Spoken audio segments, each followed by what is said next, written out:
Under the watchful eye of Dad Walter Gretzky, the youngsters shared the same dream as millions of other young hockey players. They want to play hockey like the great one, Wayne Gretzky. No other hockey player has attracted as much attention, created as much passion, or scored as many points in as short a time as the kid. Only 21, and his achievements are already legendary. Most three-goal games, highest assist per game average at 1.5, highest point per game average at 2.65, league's most gentlemanly player award in 1981, the most valuable player honors in 1981 and 1982, the scoring title in 1982, most goals in a single season, 92, most assists, 120. With Wayne Gretzky, you can't help but feel like you ain't seen nothing yet. And he proved that with the incredible performance in February of 1982 at Buffalo, where with the entire sports world watching, he scored 3 goals to bring his season total to 77 and erase Phil Esposito's 10-year single-season goal-scoring record. That night, Wayne Gretzky became hockey's first star. Just a little excited after the goals. What do you think? But anyhow, we want to thank Hockey Night in Canada for those in blue, too. Yes. She did a great job. Hockey Night in Canada did a great job. I'll tell you that right now. As a matter of fact, I certainly hope that Wayne didn't forget to bring my stick. You didn't ask him for a stick. I'm Well, embarrassed. Well, I asked Wayne to bring it especially in honor of the opening, tonight's grand opening of the Grapevine. Now, I want to ask you, I wonder how he got so good. Well, maybe it was his coach. I don't know. Glenn Sather. But I don't know. We're going to find out when we come back. I'll ask Wayne up there. When we come back to the Grapevine with Wayne Gretzky. How many times did Wayne record over 200 points in a season? Wayne Gretzky recorded over 200 points 4 times in his career. 1981-82, 212 points. 1983-84, 205 points. 84-85, 208 points. And again in 1985-86, 215 points. Well, welcome back to the Grapevine. Here he is. Yeah, here he is, right here.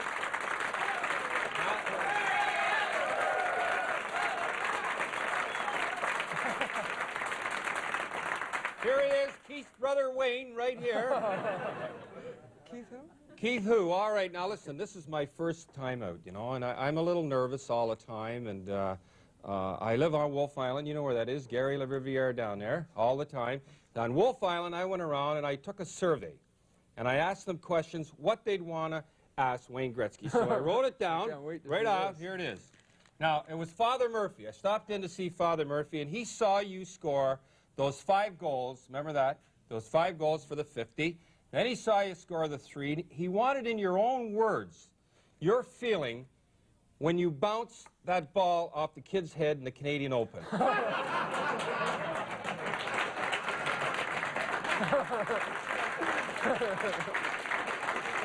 Well, first of all, I'd like to meet Father Murphy. Well, he's a good guy. Yeah.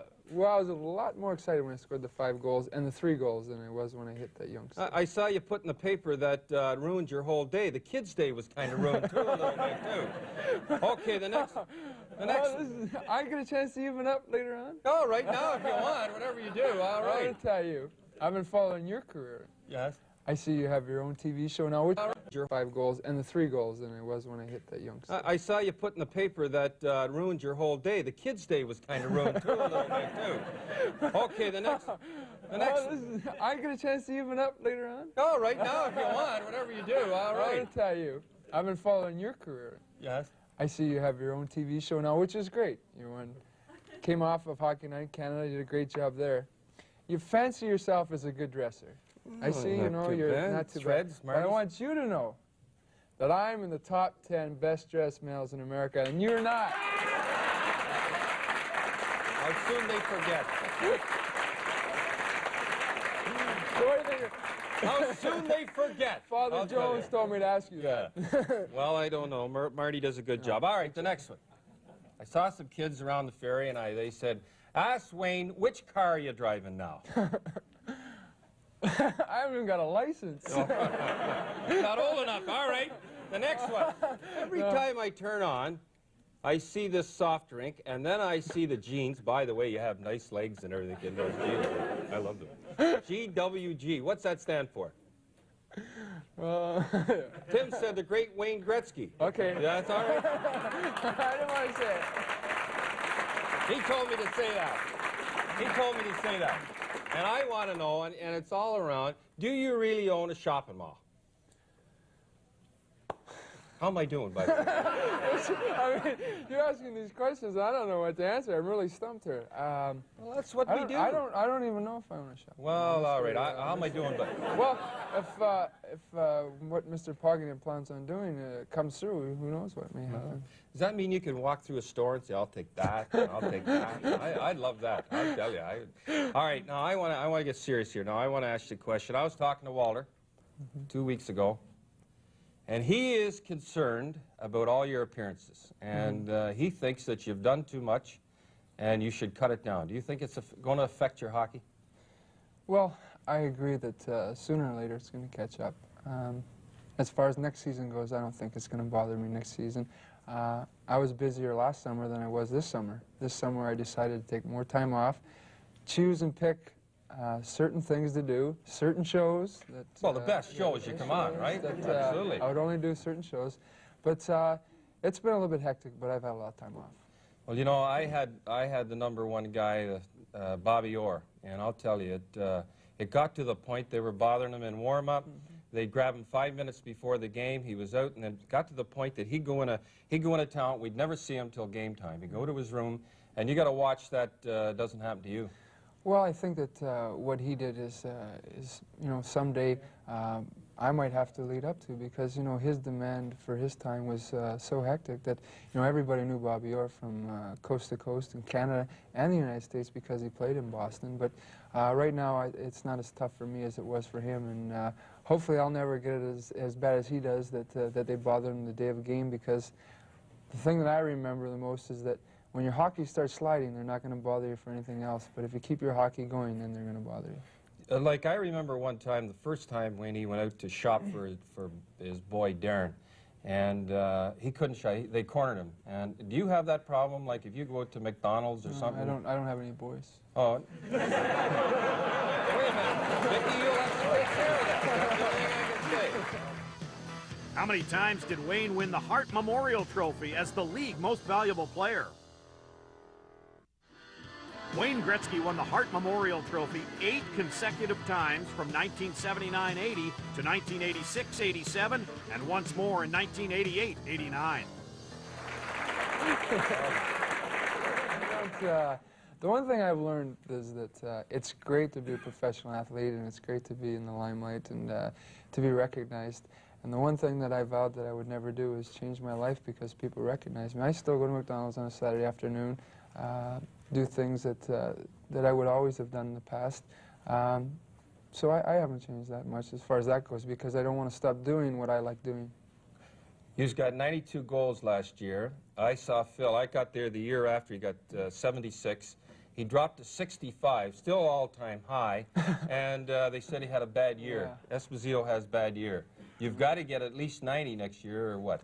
Pressure's on. I feel it's right here. I know. I always said that you only do as well as your team does.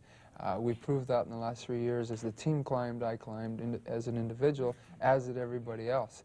I think that next season, if we play as well as we did the previous season, then I have an opportunity to play as well as I did as an individual, because you're only as strong as your team, and every team player that plays a team sport knows that, and you have to use your other players to advantage.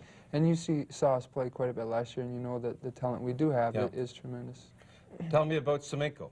You know, he's one of my Well, he's favorites. not going anywhere. You better believe it. I don't have anything to say with it. He's tremendous. He's one of my favorites, and you know, you seem to take a liking to David. And what I like about David is he's by far and away the strongest and the toughest man that I think that I've ever seen play the game of hockey, as far as dropping their gloves and fighting. But he doesn't do that unless he's intimidated, which is very often. Well, unless you're intimidated. Well, sometimes he gets a little... you know, just having him on the bench, I remember I coached against him, and somebody runs a dude, let's be honest, he goes out there and gives him a stare. Well, you know, if you notice that sometimes he does more than stare. Yeah, I know. I saw him against my buddy Ron DeLorme. The helmet went 10 feet in the air. Remember that one? I said they should have gave Ron DeLorme an automatic 3-year contract for stepping in for that. Yeah. You know? But it was brave on Ron DeLorme's part. If you notice that, you know, David, he did play regular a lot of the year, but the odd time when he's not on regular, that when I come off, I sit right beside him. Yeah, all the time. Him and I, right Remember there. that one week I did the game where he got 7 goals, remember? And then I don't know what happened. Bang. Well, that was in October, and we were in New York. He scored 3 goals, Broadway.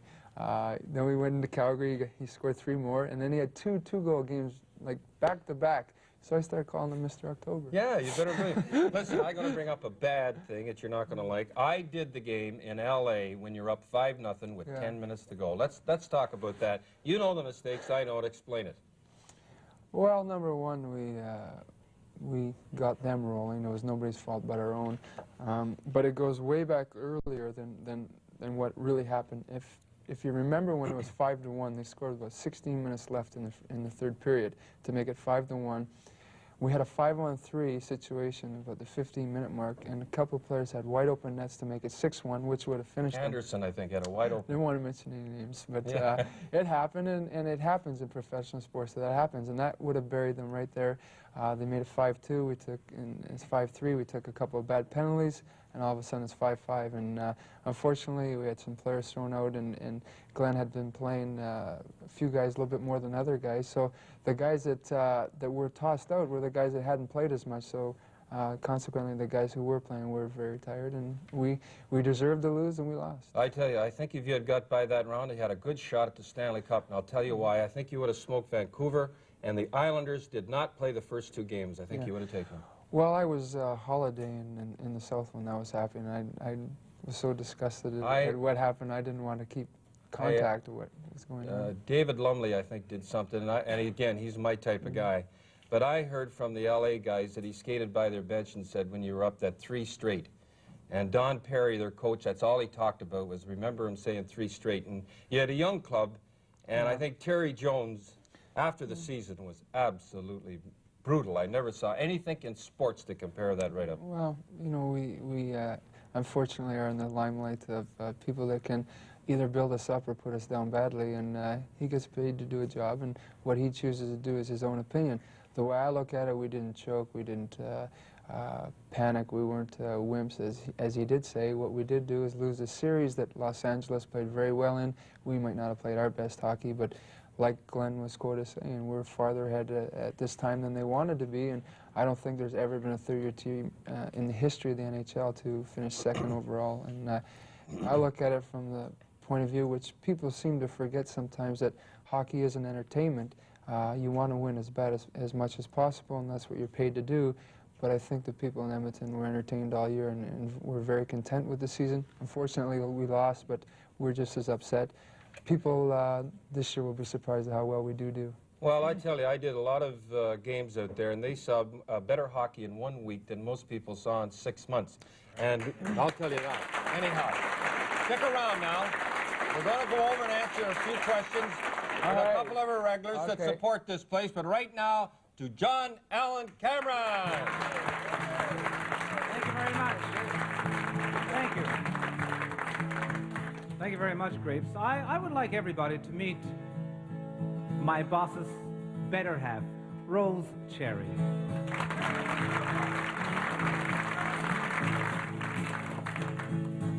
With an old battered suitcase full of everything he owned, headed on a Greyhound to Toontown with a head full of country songs. The home folks, they all told him, don't gauge your hopes too high, you know it's a long climb to the big time, but you just had to give it a try. And he sang a lot of good songs, he sang along with the radio too. Every time you come around to see him, he'd have a brand new song to do. He rolled into Nashville like so many had before, saw some hard times working part-time at a late-night grocery store. He often thought of leaving, taking the next bus home, but every time he got packed, it bounced back. He never stayed down too long. And he sang a lot of good songs.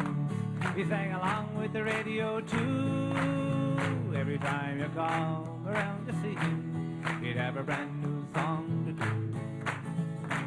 And one night, we'll be right back with lots more from Wayne Gretzky and my pal Don Cherry from the Grapevine. Where was Gretzky's office? On the ice. The area behind the net was termed Gretzky's office because it was from there that he set up so many goals. All right. Welcome back to the Grapevine. Two guys I want you to meet here, Wayne. Right here, Bill and Jimmy. Hey. Bill? This guy wanted to wear, Good. his cousin wear 99. Can you imagine that? On our local hockey Can you team. imagine that? We've All right, canceled it out now, though. Oh, you can't? Yeah, but I want, now that I got Wayne here, I've got to ask him about international hockey. What benefits did you get from playing in the Canada Cup, do you think? $1,000. Uh-huh. Tried to take your watch, too, didn't he? Customs tried to take his watch. Yeah, they would, and the $1,000.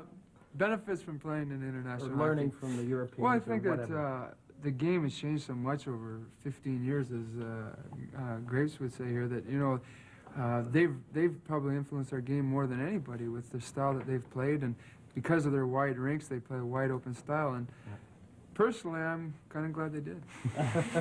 Wayne, I'd like to ask you the World Championships in Finland. What was that like for you? Well, it was an uphill battle, number one, because when you play in the Canada Cup and you play with the best of the National Hockey League, and then you go over to Finland and you play with players who are great hockey players, but not the best hockey players, it makes it tough. And we had an uphill battle, but we worked very hard. We had a chance to win the silver medal over there, and again, it was an experience. Well, listen, Wayne, it's been great, and I hope you come back. You got to come back again. Thank you very much.